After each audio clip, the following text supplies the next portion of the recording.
Today we will read Cactus Hotel, written by Brenda Gulberson and illustrated by Megan Lloyd. What do you notice about this book? What are you wondering? This book is nonfiction and will give lots of information about the saguaro cactus.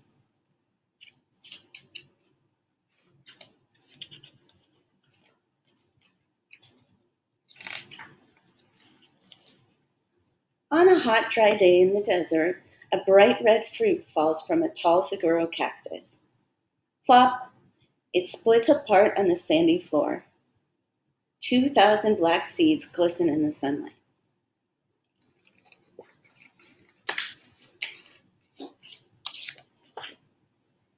When the air cools in the evening, an old pack rat comes and eats the juicy fruit.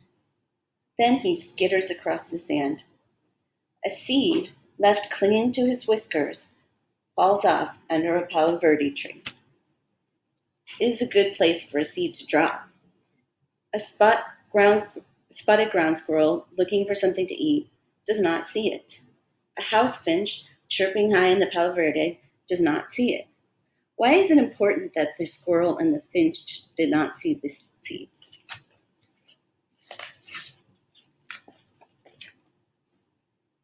After many days, a heavy rain falls on the desert.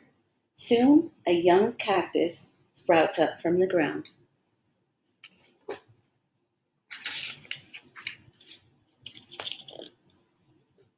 Slowly, the seedling grows. The palo verde protects it from the hot summer sun and the cold winter nights. After 10 years, the cactus is only 4 inches high. It's just big enough for desert ants to climb its spiny sides.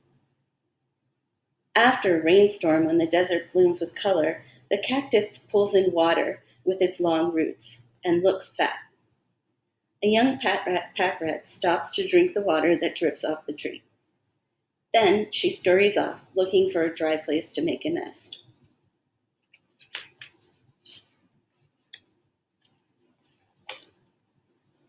When there is no rain, the cactus uses the water it has stored inside and looks thin. The palo verde loses its tiny leaves, but there is always some shade for the cactus below.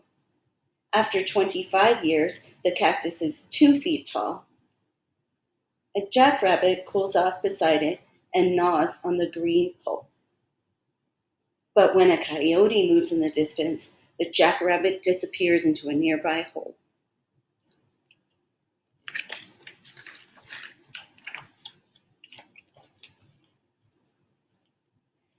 After 50 years, the cactus stands 10 feet tall and looks straight and strong beside the old palo verde.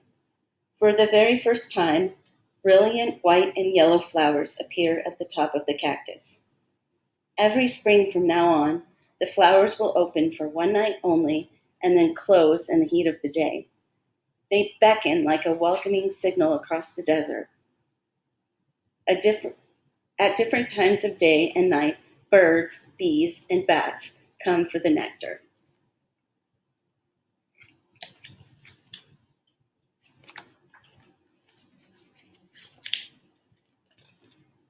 The flowers dry up, and after a month, the bright red fruit filled with black seeds is ripe and ready.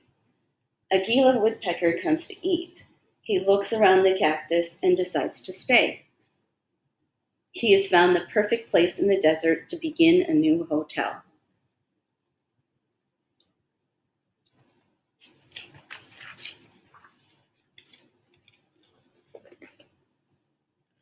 The woodpecker goes right to work, and the only tool he uses is his long, hard beak. Tap, tap, tap.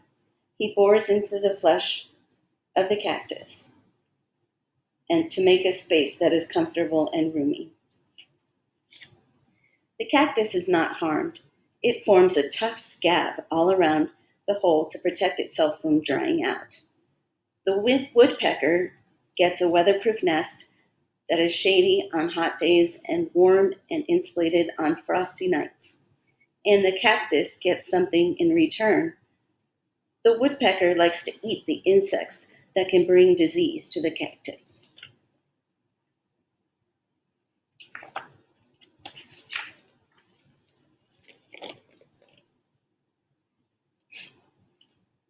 After 60 years, the cactus hotel is 18 feet tall.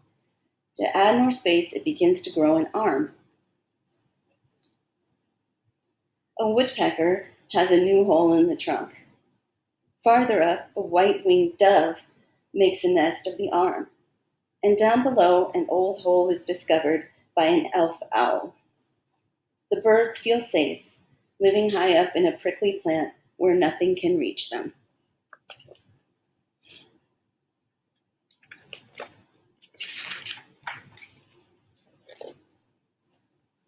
All around the desert, there are holes of every size for ants and mice and lizards and snakes and rabbits and foxes. After 150 years, there are holes of every size in the cactus too. The giant plant has finally stopped growing.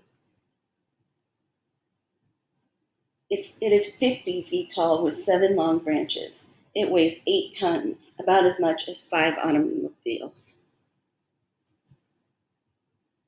How is this cactus like a hotel?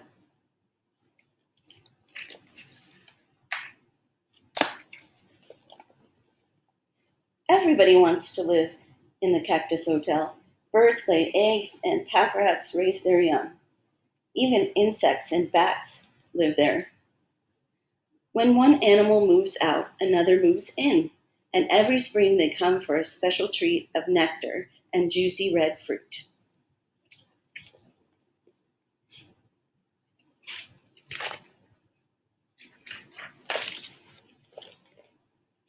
Finally, after 200 years, the old cactus sways in a gust of wind and falls with a thud to the sandy floor. Its great thorny arms crumble in the crash.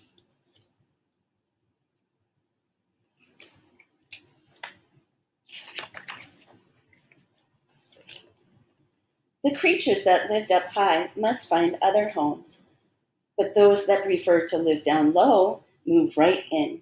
A millipede, a scorpion, and many ants and termites quickly find homes in the toppled hotel. After many months, all that remains are the wooden ribs that supported the cactus while it stood so tall. A collared lizard dashes over the top looking for insects. A ground snake huddles in the shade below. How does the cactus keep helping the animals even after it has died?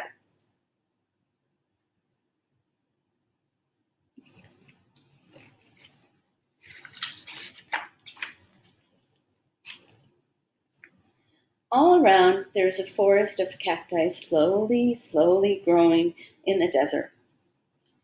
Though hot and cold, wet and dry, some will survive long enough to become other cactus hotels.